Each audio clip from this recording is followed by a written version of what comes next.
Pendiam ini ke channel Banwan Rak Kubor Baman Lagasmi.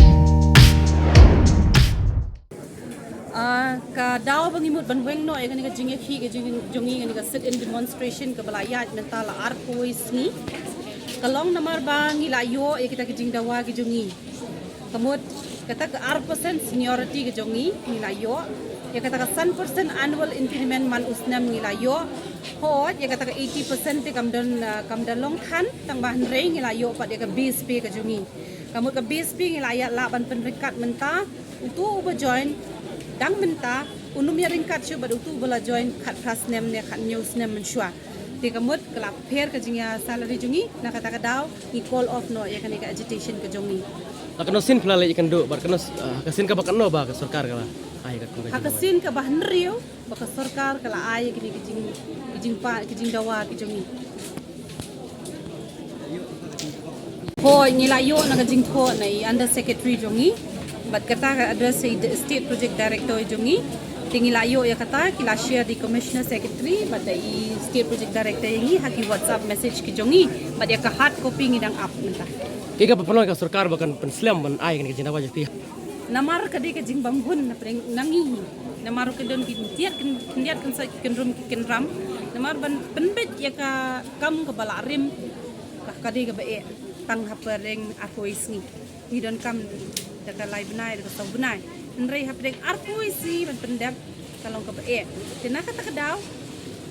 kan sa kelan kan sa jenjar hadu kan ni ganiru kadai namar belai ni haban penyabiang ko buong ngamo don ki block level ki ba staff ki ba yo tang minimal living wage tu ki yo prahajar 10,000 kam kot de nakata ka daw ki ko ban penrengkat hakan ni rationalization committee pede ngila penrengkat don ki tu bla he ka tulop ngila penrengkat no ngila penyabiang no bat menta kala biang bat block level state level district level kila awan at par ke kanum don shu tu gap ke em ketuk arpusan hi kalau withdraw but iklam tre hiru ya ka iklam accept hiru ya ka namar ha ketuk arpusan steng siliang ni member jungi iklam bo ketuk arpusan nakata kada ngiru iklam tre Kebun nak ka proportion kani ka proportion nila yo hi tambaya ka percentage ki mlaban ken henre ya ka base pay namar kumbalong lem ki be ki kam sarkar mo ne ki be ki society ki dadan kita ki basic pay tengiru nila yo ya ka basic pay ka jungi ka bangimpat ju yo menno 1 2 3 ningkong ning shop na ko ban ai tu ngan ai ngo eu blay try ken ban u bla pensyai ki jimut jimpur khat ki jungi wat hadu I commissioner jungi I director jungi but I under secretary jungi ban pensyai ki jimut jimpur khat jungki bakin pedang bat bagini hun lang hapreng jungi ki members ru bat kini ki government officers ru ting ai kublay ningkong ning shop ru ya u chief minister badan brom jungi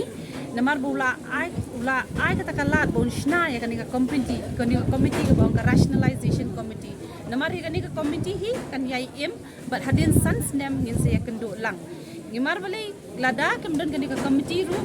nginginum yo ek ni jing dawa jungi na lor jungi ni jing dawa jungi ngila yo pada saka EPFO ngila explore the possibility bangin yo ya ka EPF ka jungi ka bangin na preng jungi shiteng staff ki bayo ya ka tulom ngimpat juyo EPF tinaka ta daw ki ong bangin ni aya ka EPF kalong kum ka security yang imo tinang ta pade na lor ngin yo saka ngin la ban categorizing hi haka MHIS ka bating ting ha ban yang lan ko jrong mo bag ting ting ni las mo ban that ban ni em to na mangim la ban ni yang lan man kasi ka daw kalong bang hibon ka kam ka jam jongi kin sadan special consideration sa nang tap de kibun kiwe de ki bang ngihapan du nrei mentang ilas dang man yo lingba jo ka rationalization committee ke jungi te insungu ya isa commissioner jungi isa Vijay Kumar Mantri ru iba penlong successful ya ka committee but mentang ilai hun ya ke jing ai ke jong ka committee but ru ngisungu isa Swapnil Timbe iba the state project director jungi bakloy menginya tray kam lang ringkat nang ni syahmat ru idang ong menginya tray ringkat ban penbiang penbit biang ya ka committee ke jongi